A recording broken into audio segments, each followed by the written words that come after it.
1 Samuel அதிகாரம் 27. பின்பு தாவீது, நான் எந்த நாளிலாகிலும் ஒரு நாள் சவுலின் கையினால் மடிந்து போவேன்.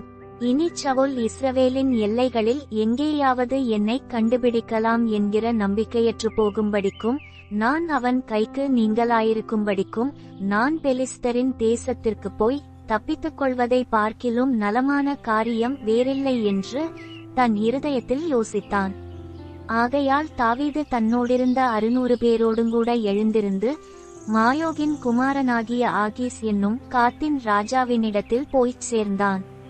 அங்கே தாவீதும் அவன் மனுஷரும் அவரவர் வீட்டாரும், தாவீதோடே கூட அவன் 2 மனைவிகளாகிய யெஸ்ரியேல் ஊராளாகிய அகினோவாமும், நாபாலின் மனைவியாயிருந்த கர்மேல் ஊராளாகிய அபிகாயிலும் காத் பட்டணத்தில் ஆகீசிடத்தில் தங்கியிருந்தார்கள்.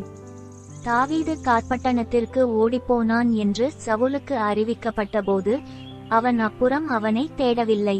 தாவீது ஆகீஸை நோக்கி, உம்முடைய கண்களில் எனக்கு தயை கிடைக்குமானால் நான் வாசம் பண்ணும்படி நாட்டில் உள்ள ஊர்களிலே ஒன்றில் எனக்கு இடந்தாரும்.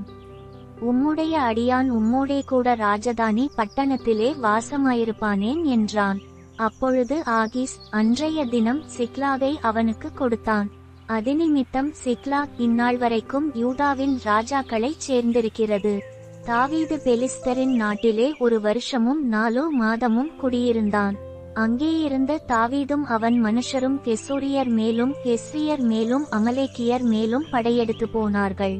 சூருக்கு போகிற எல்லை துவக்கி எகிப்து தேசமட்டும் இருக்கிற நாட்டிலே பூர்வகாலம் துவக்கி குடியிருந்தவர்கள் இவர்களே.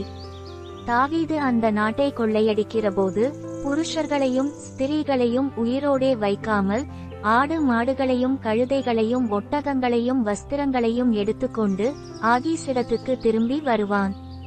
இன்று எத்திசையில் போய் கொள்ளையடித்தீர்கள் என்று ஆகீஸ் கேட்கும்போது, தாவீது, யூதாவுடைய தென் திசையிலும் எராமியேலருடைய தென் திசையிலும் கேனியருடைய தென் திசையிலும் என்பான். இன்னபடி தாவீது செய்தான் என்று தங்களுக்கு விரோதமான செய்தியை அறிவிக்கத்தக்க ஒருவரையும் தாவீது காத் பட்டணத்திற்கு கொண்டு வராதபடிக்கு ஒரு புருஷனையாகிலும் ஸ்திரீயையாகிலும் உயிரோடே வைக்காதிருப்பான். அவன் பெலிஸ்தரின் நாட்டுப்புறத்திலே குடியிருக்கிற நாளெல்லாம் இவ்வண்ணம் செய்து கொண்டு வந்தான். ஆகீஸ் தாவீதை நம்பி, அவன் இஸ்ரவேலராகிய தன்னுடைய ஜனங்கள் தன்னை வெறுக்கும்படி செய்கிறான், என்றைக்கும் அவன் என் ஊழியக்காரனாயிருப்பான் என்பான்.